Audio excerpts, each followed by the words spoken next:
Oke, bismillahirrahmanirrahim. Assalamualaikum warahmatullahi wabarakatuh. Syukur alhamdulillah, puji syukur kehadirat Allah Subhanahu wa taala.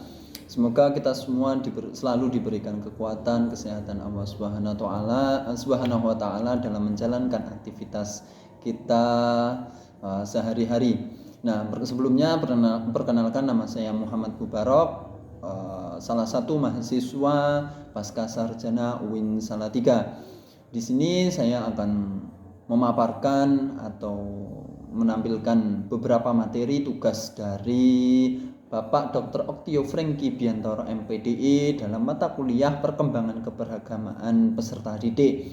Pada kesempatan ini saya mendapatkan tema terkait perkembangan keagamaan anak.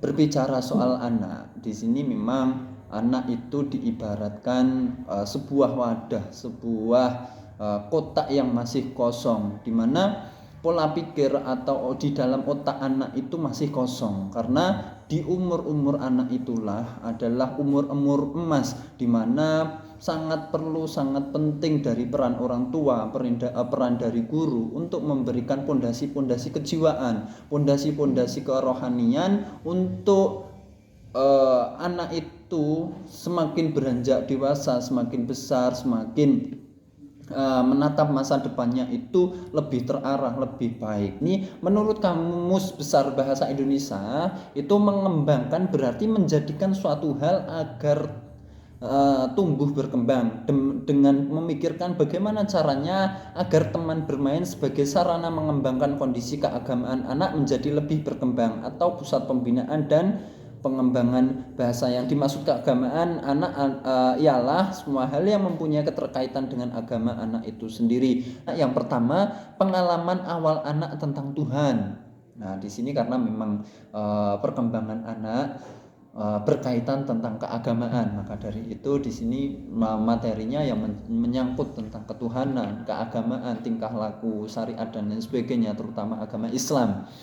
Yang pertama itu pengalaman awal anak tentang Tuhan. Menurut Zakiyah Derajat, pengalaman awal anak-anak tentang Tuhan biasanya tidak menyenangkan karena Tuhan merupakan ancaman bagi integritas kepribadiannya. Itulah sebabnya pada masa anak, pandangan anak terhadap Tuhan ketakutan dan kegelisahan. Ini untuk di fase yang kedua itu timbulnya rasa keagamaan pada anak.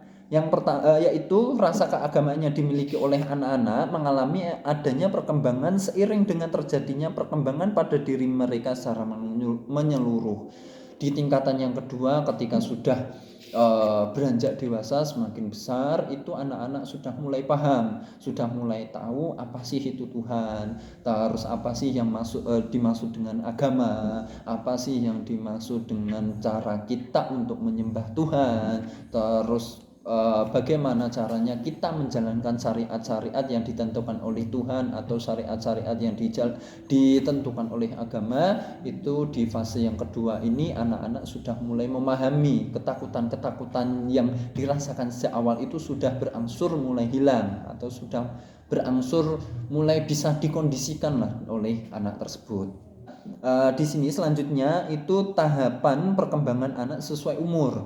Di sini ada beberapa fase umur untuk mengetahui perkembangan anak terkait keagamaannya. Untuk yang pertama itu tahap fairy tale, itu di usia 3 sampai 6 tahun. Itu pada tahap ini mempresentasikan keadaan Tuhan seperti serupa raksasa, hantu, malaikat bersayap dan lain-lain. Untuk pada tahap yang selanjutnya itu bernama tahap realistis. Itu tahap di umur 7 sampai 12 tahun. Pada tahap ini anak cenderung akan berpendapat konkretnya agama, melakukan persepsi, atau anak itu sudah mempunyai pola pikir sendiri untuk menangkap apa itu Tuhan.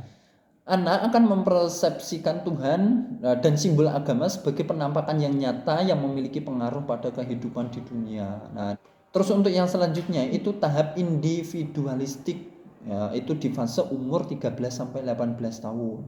Pada tahap ini anak cenderung akan menentukan pilihan dan pemahaman atas agama dengan modal dan persepsinya. Misalkan anak ingin menjalankan syariat agama seperti rajin beribadah, rajin puasa, atau rajin berzikir dan lain sebagainya. Di fase-fase inilah anak-anak sudah mulai paham tentang syariat-syariat agama yang diperintahkan oleh agama. Anak-anak sudah mau dan mulai tergetuk hatinya untuk bermunajat kepada Allah Subhanahu wa taala agar pondasi dalam diri anak tersebut itu lebih terarah, lebih baik dalam menjalankan atau beribadah kepada Allah Subhanahu wa taala. Di fase ini anak-anak sudah mulai paham, tergetuk hatinya sudah mulai terbangun seperti itu.